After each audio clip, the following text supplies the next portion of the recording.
elected official be doing that, attacking Tesla, saying, I'm selling the car? Joining us now is Tennessee Senator Marsha Blackburn. Senator, your thoughts on what you just heard from Mark Kelly?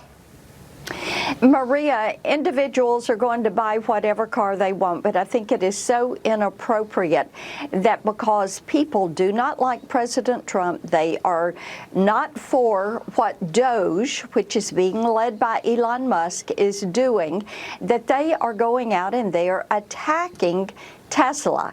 And we are seeing this all across the country. And that is why I'm doing the resolution to call out this domestic terrorism, this violence that is taking place against Tesla dealerships, owners, electric car charging stations. And all of a sudden, because the Democrats oppose saving taxpayer money and what Doge is doing, they are deciding to light up the sky in community after community with fire bombings, shootings into showrooms, and destroying property of individuals. And we're hearing these stories from all across the country. Well, I mean, where are the adults in the room in the Democrat Party? It's just extraordinary that you're not hearing more pushback on these people who think they can just throw a Molotov cocktail into a Tesla dealership. And words matter. To have Mark Kelly out there, you know, on a TikTok video saying, I'm selling my Tesla, is that riling people up? Of course, because people are paying attention to that, and that is more of the inappropriate nature and the dangerous nature of this, Maria.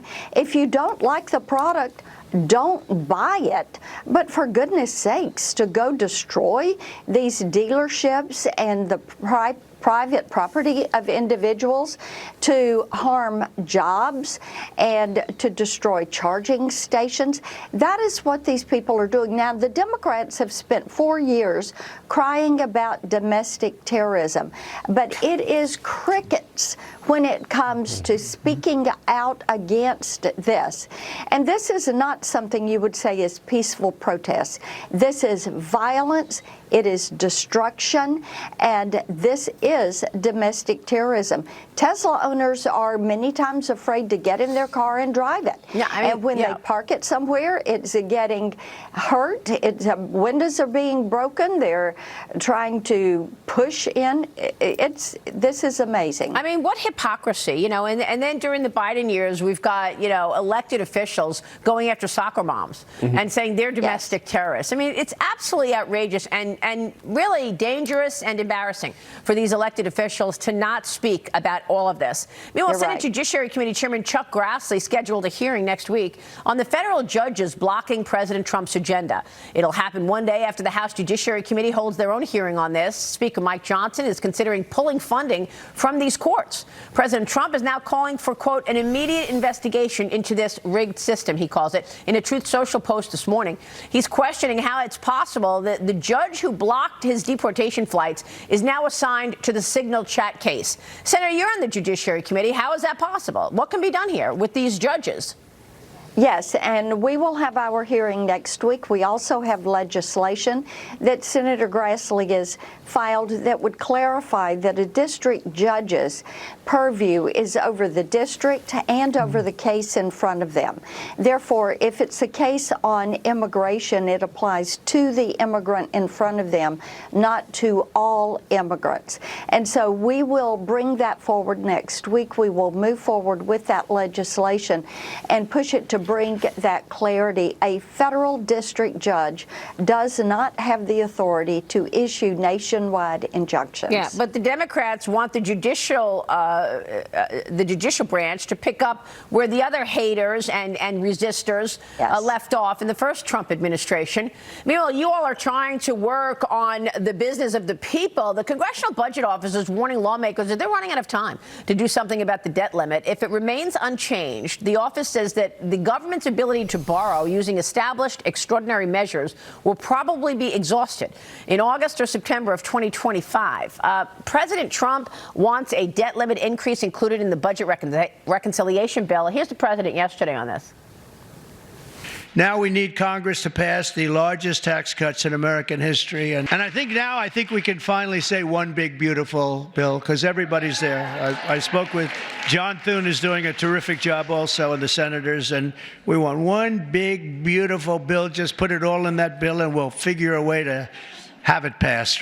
So what do you think, Senator? I mean, the president just said that the House and Senate are both on board with this one big, beautiful bill. But the Senate has been working on a track of 2 bills or even 3 bills.